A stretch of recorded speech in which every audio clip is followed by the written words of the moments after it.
Welcome to the Speed Zone Podcast. Hello, everybody. Welcome back to the Speed Zone Podcast. After our race at COTA here, Tim Branson's AEW Road Wrestling 115. A heck of a race today, but before we get into that too far, I'll give a thanks to all of our sponsors to keep the wheels turning here over at the Speed Cup Series. Always big thanks to Highline Diecast Collectibles, being our season-long title sponsor. Ken does a great job and does shows over on Whatnot and Facebook multiple times a week. Get into one of his shows if you can. It's really fun. If you like collecting diecasts or just watching people spend money on cool collectibles, it's good for that too. Pop over there if you can. Another shout out to Beer Street Journal, Ryan Newman and Associates, Game Glass, Bow Ties, and Twisted Steel Steak Appeal. Here today is driver number 14, Highline Diecast Collectibles, Highline Motorsports number 14. It is myself, Ethan. With us today, we got our race winner from COTA, Jordan Fisher. Yep, 35. My name's Jordan Fisher, and I'm Stan. Stan Hausman, driver of the number 39 Highline Diecast Camry. Had a rough day today, but not as good as the other two, but happy to have Philip here as well. Yeah, number 99 Obstacle Factory Ford here, and four-time American Ninja Warrior failure, Philip Scott. Oh, no, not a failure. Come on, Philip. We're positive than that, man. Come on. You two-time buzzer hitter. Okay. There you go. That's better. That's what we're talking about.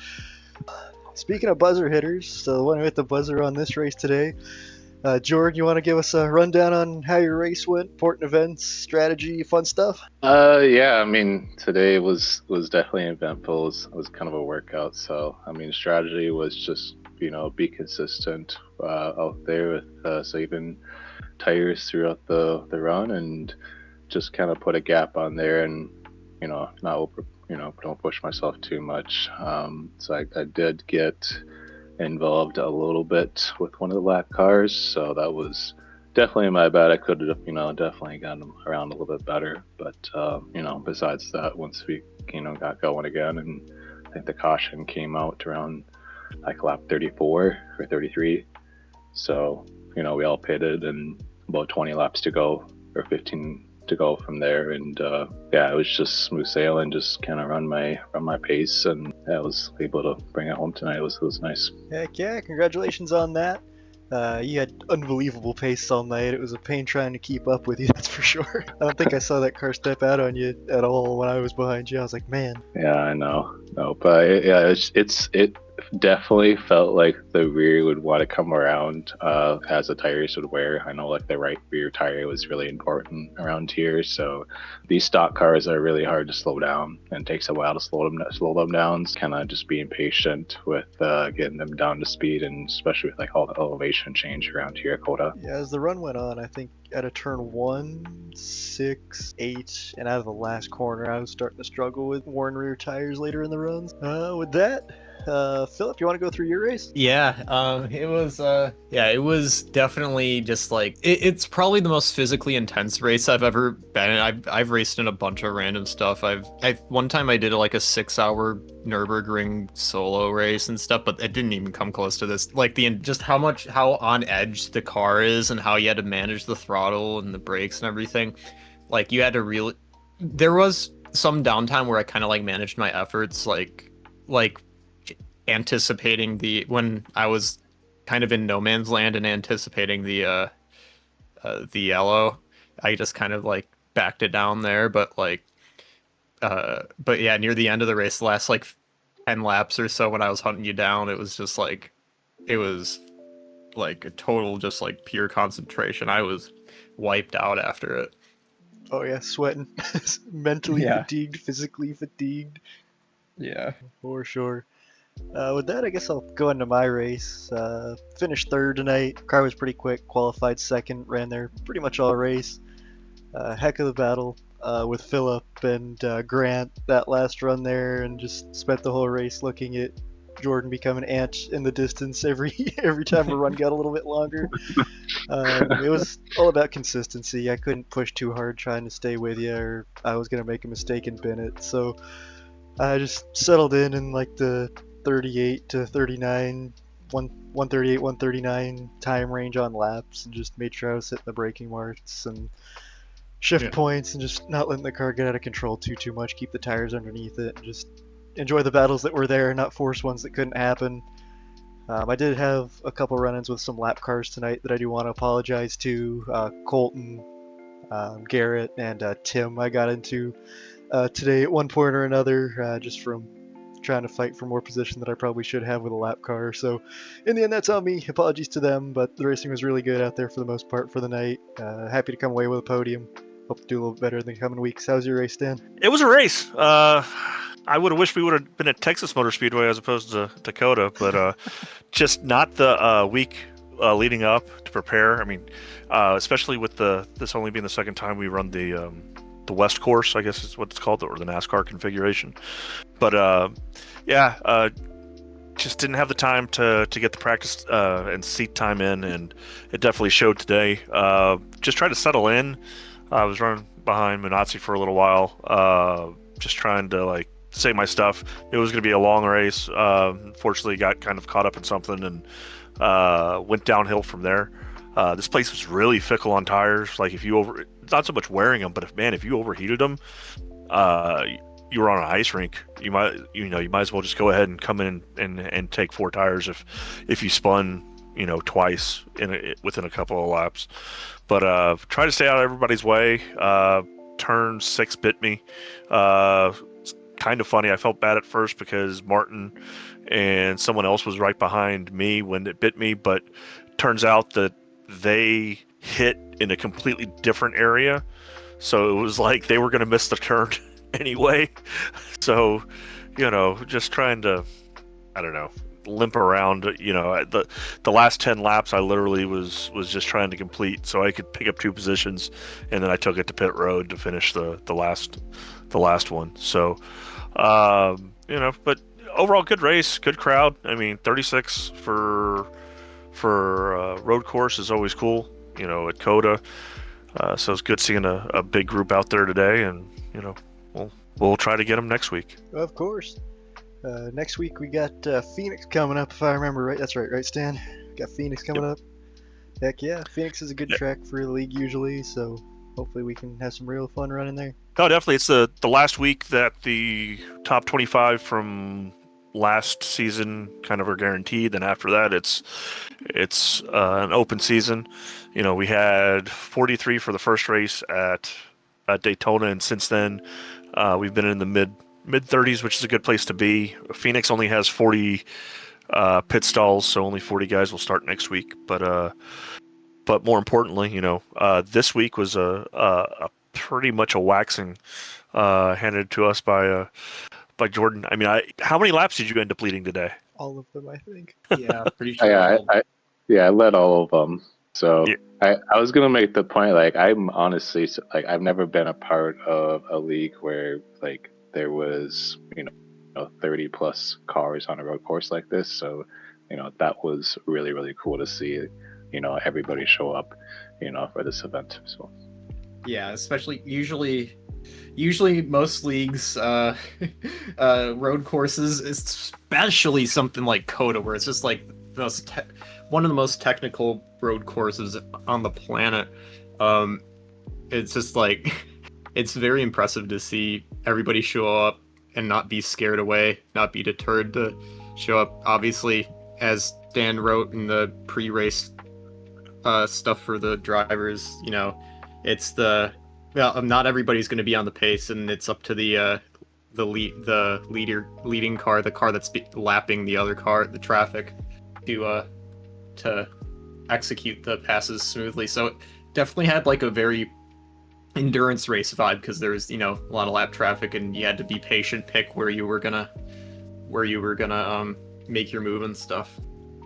No, and as a slower car, I felt horrible if it was easy to go ahead and give guys the turn in 1 or going into 2, but man, if they ran up on you and you were in the middle of the S's, you kind of felt you were on a rail. If you were the slower car, kind of on a railroad crossing, just trying to get the heck off the crossing to try to get out of the way, because there's definitely spots there where half the track is probably not a good passing zone. So right.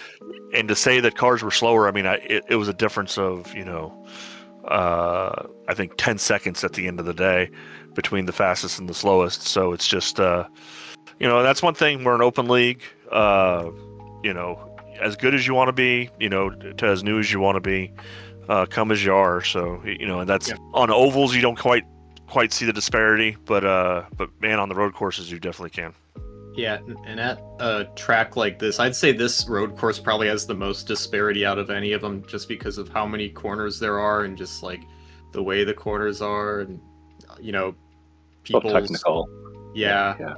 Like Watkins Glen, when we go there in May, it's not going to be it's going to be nowhere near 10 seconds. It might be like 3 or 4 seconds through the field. Yeah, the level of just technicality and consistency that's required at COTA is just another level above pretty much any other track that will run at any point in pretty much anything. Yeah, and one thing I did notice that we might have to keep an eye on for the Glen too. I was mentioning this with the guys earlier, but tire wear. The tires wore way more than they ever have for the next gen here. The tires wore pretty evenly, and like it was pretty clear. Like there is like at the end of a stint, you're not running 137s.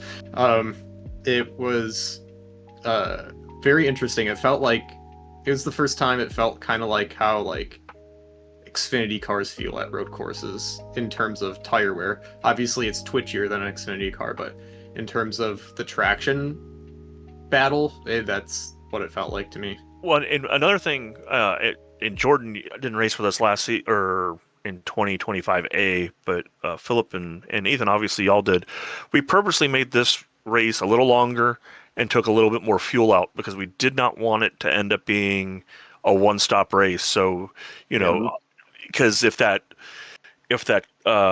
random stage caution came out, everyone would just pit, and if you had already pit and you could make it the rest of the way, no one would pit. So, were y'all like that kind of being like a little bit different? I mean, personally, like I don't mind. It is what it is. It kind of adds a little bit like an element to all of it. But like the part that was bothering me was that the gap was between 5 and 47. Like I felt like the gap was so big, where it was just like anything could happen. And I think Ethan had mentioned that like you guys have had it happen where the caution comes out, say, 3 laps before, like right at the very end, right at the very beginning. So like, I've had it all. So it was kind of interesting to kind of see it, fall where it did fall. So we had 2 road courses where it literally happened on the last possible lap of the window, and it put us into a green-white checker. So we actually brought it back a lap because I think the window closed at lap 2 to go before we closed. Yeah, but now it closes at 3. So if it did come out at 3, technically, we wouldn't go so far into a green-white checker. We would, I think, just be +1 on the laps. But restarts were the scariest time, and I was the one messing up the most, and I'm so glad I didn't touch anybody because I was locking up so bad into turn 1. I looked at the replay and I was like 2 inches away from Jordan. Thankfully, the nice thing, I was like making sure, like trying to figure out, like I knew I was like way hotter than I should be into there, and so I was just like hoping I could have like a little like gap where I would miss Jordan, and thankfully I missed him anyway. I didn't actually like miss the corner by that much, but I definitely ran wide. But yeah, thankfully I got it slowed down quick enough, so I don't even know. If I would have tapped you, I'm not even sure if I would have spun you, because it was like we were down to like I was already kind of getting out of the corner, and like I kind of knew that was kind of in the back of my mind with all those restarts in general. Yeah. It's like once you get up in turn 1 and all that, it's like you got to get out of the corner, otherwise you're gonna get hit. So yeah, especially both restarts for me, I was on the inside, which felt kind of weird because the best line for turn 1 is like taking the big wide arc and being on the outside, and just the inside's dirtier part of the track, and just feels a little awkward getting the cars slowed down. Plus, you're not going as fast because the start finish line is so much farther down the straightaway for the restart. You're going a bit slower, so you can't really gauge how, because you don't want to check up too early, but you don't want to check up too late, break too late. I mean, I ended up breaking too late twice, but yeah. Well, a question for all three of you guys, because obviously y'all were on the top half of the board. Obviously, for the league, majority of guys were probably anywhere, again, over 5 seconds behind you. When y'all approach a new road course or approach a road course you really haven't ran in a while, what are the ways you approach your practice? Obviously it's not like you can just go out there and I'm going to do a hot lap. Is there a method to your madness? Just kind of, how do you approach it? For me, at least, I don't know. I'm so used to just practicing for road races and stuff. I'm not the best by any means at road courses. I'm usually in the GT3 league I'm in. That's usually guys with 3,000-ish I rating or more, maybe 3,000 to 5,000, and I'm 2,500 on road. There, I'm around 5th place, I guess, usually in that league. But when I'm practicing for GT3 races or today, I usually just do half a stint, maybe, just figuring out the braking points, and it's really dependent on what track. Because some tracks, you don't even really need that much practice if you're used to it. For example, say Road America, that's the one that's common in leagues and stuff, and so you don't really have to practice that one once you figure it out. But something like COTA, obviously, I spent quite a bit more laps nailing each corner, trying to and I do use sometimes if I'm really stuck with something, I'll thinking that I'm really off the pace, or something's off with how I'm driving, I'll check VRS or whatever, because that's what I use for my setups, and just check out what their lines are and stuff for some ideas. I don't necessarily copy them, and I don't use the racing line, and I think all three of us could probably say we don't use racing line, because it's honestly once you get to a certain skill level in road racing, it's you gotta it's kind of distracting, and it's easier to just learn the sort of characteristics of the corners and the brake references, and so as you're practicing and like doing laps and stuff, you're obviously not going full tilt, and you're just kind of figuring out each corner the best you can, and like sometimes there's like little like nuances to each corner where you have to like, or if there's like a little dip or if it's off camber and stuff. It's just like it's a very detail oriented thing, figuring out a road course, and I guess I like it because it's kind of like an obstacle course. So that makes sense.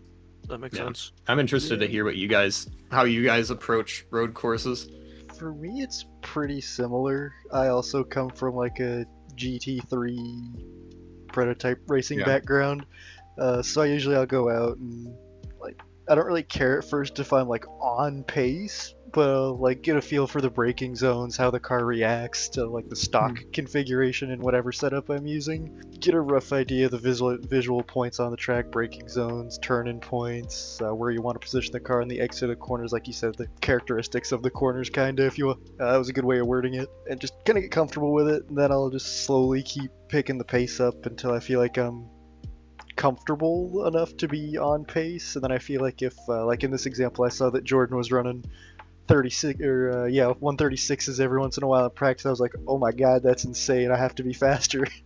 So I was like, okay, what I'm doing and I think is good is not great enough. So I actually took to a lot of live streams this week and watched people like Casey Kerwin and a lot of the NASCAR guys doing their open races, their open NIS races throughout the week, and just watched their quali laps, looked at what brake biases they were running, and I was like, okay, maybe I can pick up a couple things here, and I think it got me a couple tenths, but that's normally how I'll go about a week at a road course. It's a little bit different than the cup car just because you can't push the car quite as hard. You kind of got to understand there's only so far you can go with it to a degree before you start overstepping your bounds. So it's definitely a lot of what Philip said, just getting comfortable with the track, reacquainting yourself to the car if you haven't drove it in a while, and then go from there? Yeah, I just like you guys, I come from a GT3 background as well. Back in like 2016 or so, when I got back in racing for the first time, I was already like only doing road racing. So I was a part of a lot of, some competitive teams, and then getting coached was like my biggest thing. So getting coached by, I think his name's like Stefan Haas. He's like a 8 or 9K guy on road. So, getting obviously those pro tips, from those kind of guys when it came to GT3 back then, definitely helped a lot. So, and it's just like you guys, by then, I go on the track. I usually try to run a complete full fuel run so I get an idea of how the tires are feeling through the entire run. And then from there, it's just like looking at telemetry with Garage 61. So kind of trying to find some time there. There's always going to be somebody faster than, us out there. So I'm always searching for time. And that's why, getting some like pro coaching help here and there is definitely helps. I know not everybody, does that and so on, but, for the people that maybe take sim racing a little bit more competitively in that sense, then it definitely opens your eyes to a lot more out there in terms of how to gain time, because so often we see people, especially on road racing, where they go out there and they can throw a time down and so on, it feels decently fast, but until they start experimenting like in practice, I always stress to a lot of my guys where it's like you want to crash in practice. Yep. Like you're trying to crash the thing. So, you're trying to find the limits of it, push it through the limits, and try different things. So even when it comes to oval stuff, like you want to try different lanes, figure out what's doing what, how to save tires, all that kind of stuff. So there's a lot of little details, mechanics to it, when like you guys were saying, and just kind of using Garage 61 as your tool to kind of like understand that, so that information makes sense and you can translate that to the track. I will second the Garage 61. That is a fantastic app. It is free and it has pretty much all of the telemetry that you could ask for. I should probably try that because I've never used telemetry before. It's great. Yeah, I've been using it for a year and a half, almost 2 years now. It's pretty awesome. Yeah. A lot of those pro guys in this next gen fix, at least in the NIS, when the session was a little bit colder, I peaked in and they're running like low 36, some 35s, and that time was definitely very, very very attainable here at COTA, hitting all your marks. But like you guys said, there's so many corners around here where it's like you really just have to be on it, at every single corner, and really just like hitting your marks, slowing the car just enough. And throttle control was a huge thing on the exits of like every single corner here as well. So yeah, it's just like a balance here, especially with all like the weird like double apex hairpins and stuff. It was and you're in like first gear for it, which felt really awkward, but like so like the car felt really light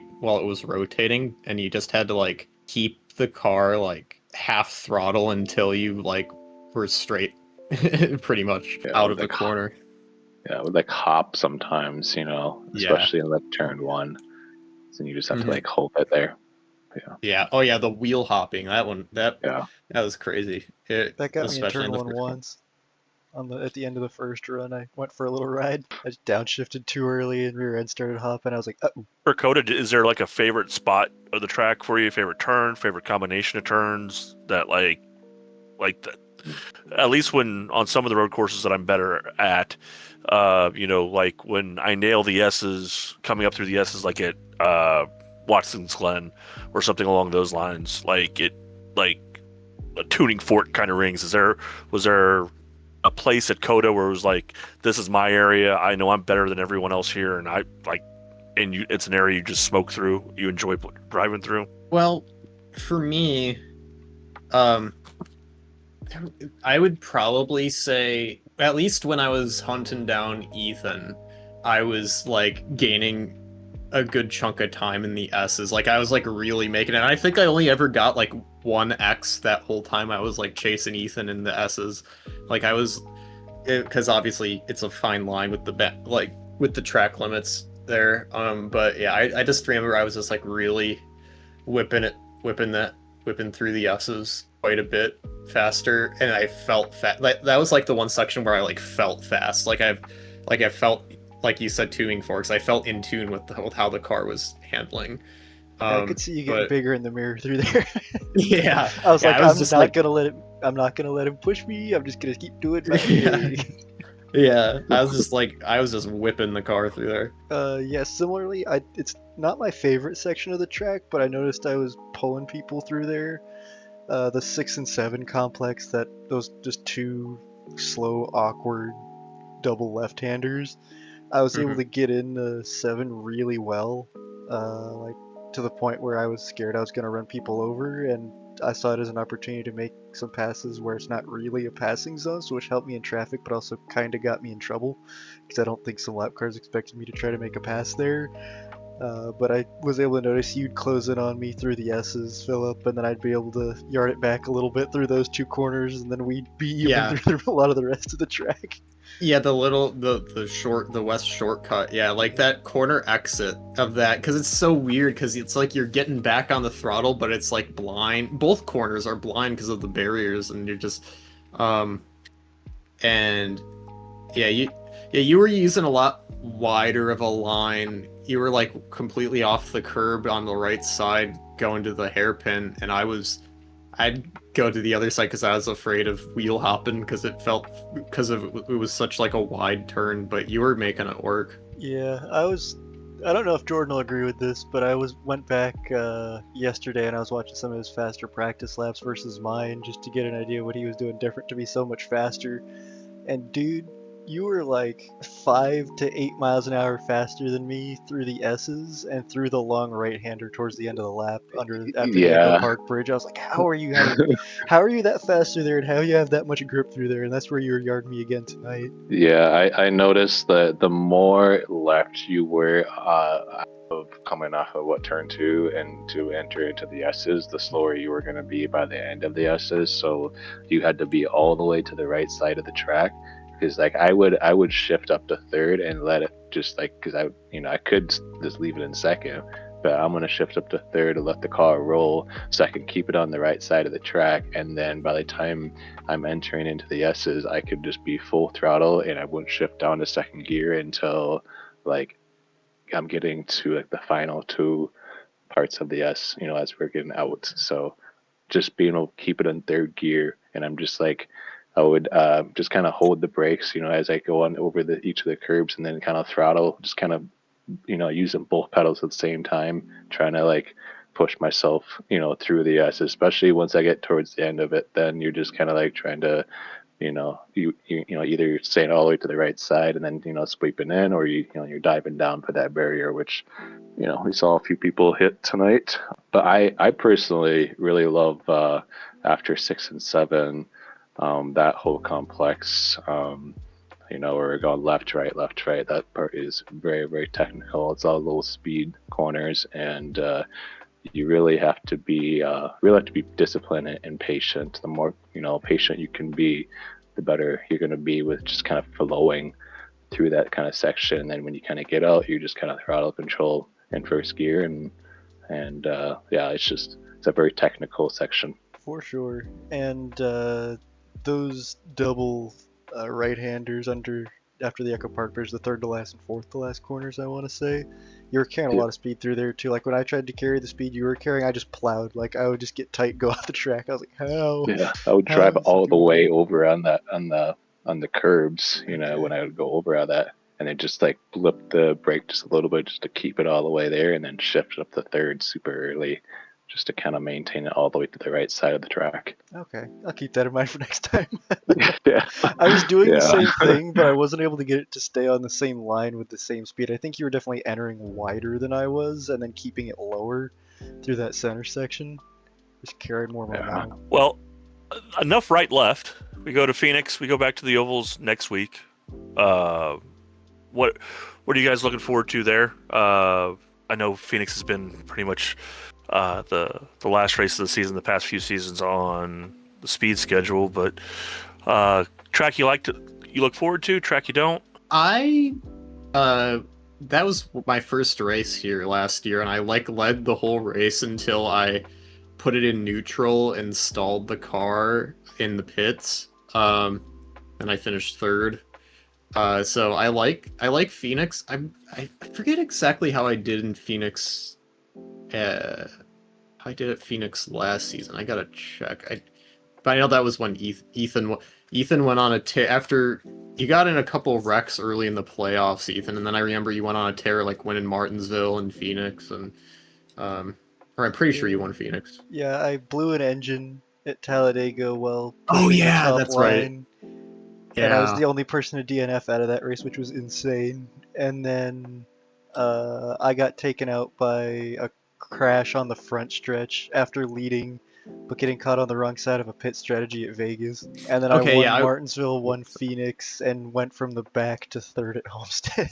Oh yeah, Wow. that's right. I remember I had a crazy because it was tight between me and Munatzi for second Second in points, the points. I think, yeah. Yeah, and I remember I had me and him were battling like crazy, and I made this. I remember that race was a lot of fun because I was making a lot of big moves on the outside on and stuff. It was a lot of fun. Yeah, it looks like you beat Cosman, and I led 21 laps at one point. It's probably because I stayed out probably for a bit during the cautions. That was probably my best speed race that I've ever run. I don't remember how many laps I led, but I don't think I was ever further back than second or third. I think I had maybe one drive through the field on fresh tires after I had pit, like a little past the halfway point, but I felt hooked up that day. I don't know exactly why, but I was able to get the car rotated and off the corner so well without killing the tires, and it was at that point just a patience game. I was like, alright, if I don't wreck this thing, I got a good shot. Well, we've got Ethan. You and Jason Gracias are tied for the most wins at Phoenix in Speed Cup with 3 each. The highest average finish for someone who has started more than 5 races at Phoenix is second, and that's Cosman. Ethan, you're 2.5. Philip, you're 3.0 in your 5 races that you ran with us at Speed. Let's see here. No one has turned more laps than Jason Gracias. He's turned over 1,100 laps. Almost 150 more laps than Munatzi, who's second. And believe it or not, I'm third with 953 laps. Yeah, it's an interesting spread from what everyone has here. Total amount of passes, I lead that with 112. Wow. Okay. Heck yeah. I must start in the back a lot. So, but yeah, Phoenix will be interesting. It's always one of those that it works like a short track with our group, just because of the wrecks, obviously the D-shape oval, cars coming back and forth. It seems like the next gen this season is having a lot more bottoming issues. So the D-shape coming on and off ought to be interesting. Be something that I'll probably point out in pre-race for next week. Being careful not to pass the pace car and not The pass longest person pit road if ever. you're pitting. Yeah. But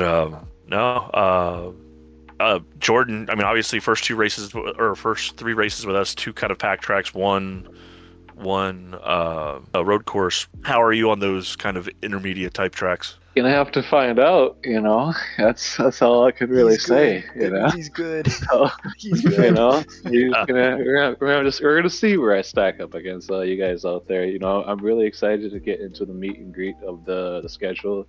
Going to Phoenix and then Darlington. I think those are really technical tracks for people who are really good with the brakes, like on road courses, can be good on these short tracks. It's gonna be interesting. I can't even look at just myself, but when you look at the top 10 in the points right now, and it's pretty stacked. all around. And I can't tell you who would I put money on for Phoenix and each of the coming races I had, but I'm just really excited to see kind of where I stack up against you guys, and it'll be a good racing. I really enjoyed the first 2 races so far. Awesome. For sure. Do we want to get into cup picks for COTA? You all want to pick cup winners for COTA before we get moving on with this too much, before we move too far away from the road courses? SVG, or SVG. I don't know. Christopher Bell won last year, but to be fair, SVG has had a lot more time full time in cup, so Yeah. I'll probably bring him a better car this time. How about the Truck St. Pete race? That's gonna be I'm interesting. Yeah, I'm more interested in that. I want to see how Dario Franchitti does in a Tricon truck. So Yeah. Let me look at this. Let's see what ringers are doing there's an entry list. There it is. Good old JC.com. Been using that site since I was Oh my gosh. in What a 3rd grade. website. That was over 20 years ago. I've been using it.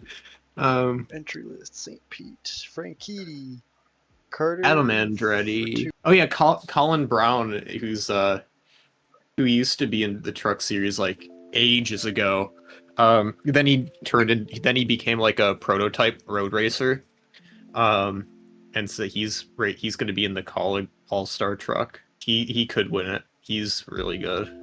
He used to race for Roush in trucks like way back in the day. Nathan Nicholson's gonna be in there, the scholarship winner from MX5 Cup. Oh wow. Hinchcliffe in the Spire car, in the Spire All-Star Oh yeah. car. Yeah, Hinch. Yeah, Hinch doesn't Comes show from a up high on downforce background, but Yeah. So Franchitti will be interesting because also Franchitti's he was forced to retire 13 years ago. So I wonder what he's. Trucks are significantly safer than Indy cars, so I wonder how he can wheel a truck like that. probably pretty darn well, I would think. Yeah, and Cup. I was gonna say I miss the days of road ringers and Cup, and then I remembered that Shane Van Gisbergen exists, and he is the road ringer. What about Zilich? Zilich too. Allmendinger. Yeah, Zilich is tough for me to say because there's not a ton of sample size for him in Cup, and so I don't know how he feels in he's not there yet. Yeah, because obviously in the Xfinity car, oh my god, he was so good, but it takes any rookie. There's never really been a rookie in Cup in the next gen era that is on it the first year. SVG was on it on the road courses because he's a world class talent, but on road courses, but on ovals, he struggled, and yeah, I can't really think of any rookies that had the interesting big one in result. Cup for me is if, and it sounds like it's true, if Keselowski doesn't want Joey Hand's gonna be in that car. He usually runs pretty well when he jumps in the Cup cars. Oh yeah, he almost won Chicago a couple years ago. So that's he'd gonna be good. really interesting if Brad doesn't run. Yeah. Who else? Yeah, it's kind of funny. I kind of feel bad for AJ because he was the road ringer for a little bit before SVG came. But Michael McDowell obviously has become. Well, he started out on road, but once he started getting decent enough equipment, he was beating SVG on pace at Chicago until his engine broke or whatever. That's true. It did. So yeah, I forgot about that. Dang. yeah. Ryan Preece is randomly is sneaky good at road courses. Christopher Bell, William Byron. Yeah. They're both Oh, yeah, good Byron. courses. Larkson's good. Reddit. Solid. There Chase is a good chance every once in a while. Reddit could imagine if Reddit goes 3 for 3 because he could. I think he's won at COTA before. So He has, yeah. yeah. That would be pretty cool, actually. I'm a fan. Yeah, I guess SVG is the the all-round pick. I don't think there's much else we can say about that. I think the consensus is true there. Yeah. That'll be a fun weekend to Zane. race. I want to see if Zane Smith can stay in the top 5 in points. That'd be insane. I know. Heck yeah. Anything else you guys want to dive into, or you good starting to cut it here? Oh, only side note about NASCAR is it's really fun like paying attention to the points standings again I know it's with the funky chase format. we're back to normal points. Yeah, it's cool seeing like actually like caring about the season, the regular season points. Man, Reddick's in a real good spot, that's for sure. Yeah, the 15 bonus points for winning is huge. Oh yeah. Double down on that real quick. Yeah, because if it wasn't for that, he'd only be 10 points ahead of Bubba. Bubba's had a good start to the season too. Yeah, I think it's gonna be a fun season. There's Oh, yeah. feels like there's real stuff at stake again. Like every race is gonna matter in the end. yeah, and I think this year, like one of my picks that might age like milk, but it could be right. I feel like Ryan Preece is going to be like right up in the championship hunt. He's pretty consistent, at least with the RFK cars. Yeah, because he won the. It makes sense that he won the Clash. The Clash was so fun. Like rain tires at Bowman Gray That was insane. pretty awesome. Preece is a great short track driver. That's not surprising. Yeah. I feel like he had Anyway, another yeah. random really good run last year that I'm forgetting about. Like a weird track that you wouldn't think he'd do well at, but I'm blanking on it. Mexico. He was good at Yeah, Mexico. that was it. He did really well at Yeah. Mexico. That's it. It's a blessing that we are getting, the points kind of Yeah. format back and everything, and not only for NASCAR's sakes, but even for like iRacing leagues in general. Like I think that's just, it's good overall. It's providing hopefully better racing out there. Yeah, in our league, we've had 2 to 3 road course races per season for the last 4 speed seasons.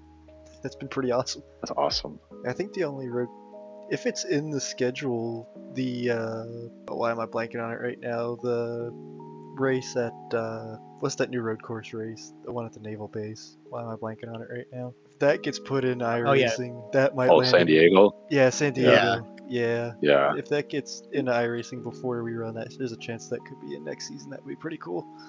That would be awesome. Yeah. Between that and St.